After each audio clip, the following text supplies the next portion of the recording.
Law and order will be affected. Why law and order has to be affected?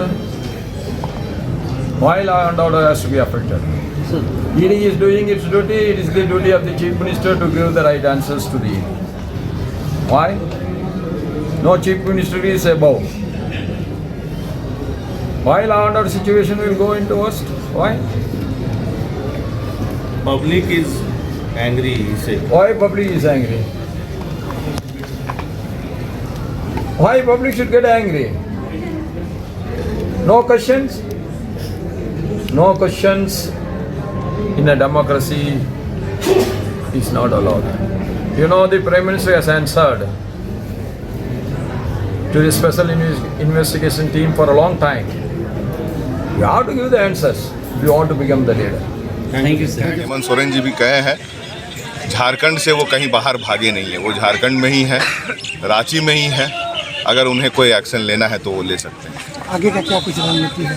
रणनीति party के द्वारा जो है, सेंट्रल कमेटी द्वारा जो भी निर्गत आदेश रहेंगे वो आप लोग को लगातार मिलते रहेंगे। लेकिन ये भूल जो लगातार केंद्र सरकार अनावश्यक जनता की चुनी हुई सरकार को कार्यों में बाधा डालने का लगातार जो प्रयास है, उसे अब ना झारखंड की जनता बर्दाश्त करेगी, ना हम लोग बर्दाश्त करेंगे। और लड़ के हम लोग आगे आने वाली पार्टी है। ये गलतफहमी में ना रहे कि शांति जो है कमजोरी है। आखिर ऐसी क्या जरूरत पड़ी कि 20 तारीख को मुख्यमंत्री ईडी को अपने आवास में बुलाते हैं और ठीक उनसे 4 दिन पूर्व झारखंड मुक्ति मोर्चा साहेबगंज में बंदी भी बुलाती है? इसका मतलब क्या?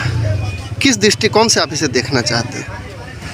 दृष्टिकोण आप एक ही रखिए मेरे हिसाब से कि केंद्र एजेंसियों का दुरुपयोग बीजेपी अब बंद करे और राज्यों में जो चुनी हुई सरकार है उन्हें अपना काम करने दे, सम्मानपूर्वक काम करने दे, क्योंकि हम जनता के लिए काम कर रहे हैं।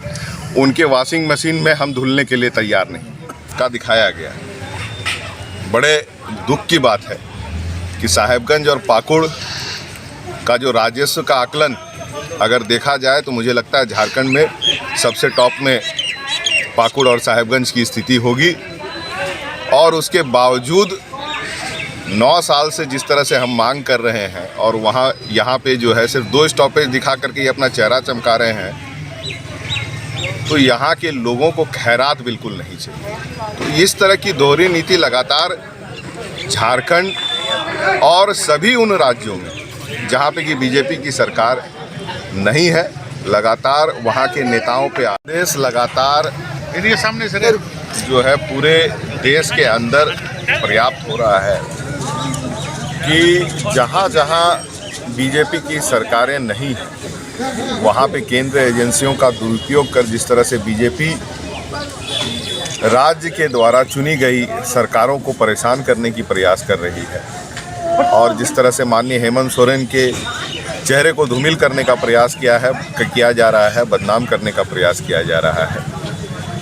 निरंतर उनके कार्य द्वारा जिस तरह से राज्यवासी खुश हैं, उससे कहीं ना कहीं विपक्ष भयभीत है और इस तरह के आरोप प्रत्यारोप उसका सीधा मैं ये कह सकता हूँ कारण यही है कि झारखंड मुक्ति मोर्चा इंडिया अलायंस के तहत एक बहुत मजबूत सरकार चला रही है और आज अगर हम बीजेपी में शामिल हो जाएंगे तो उनके द्वारा सारी चीज़ें बंद हो जाएंगी।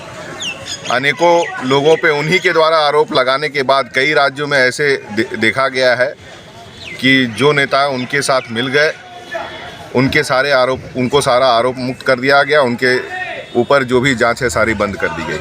तो ये दोहरी नीति इस राज्य में नहीं चलेगी। पाकुड़ में अगर आप देखेंगे कि कुछ दिनों पहले बाहर के नेता द्वारा यहाँ पे रेलवे के कार्यक्रम को 2 स्टॉपेज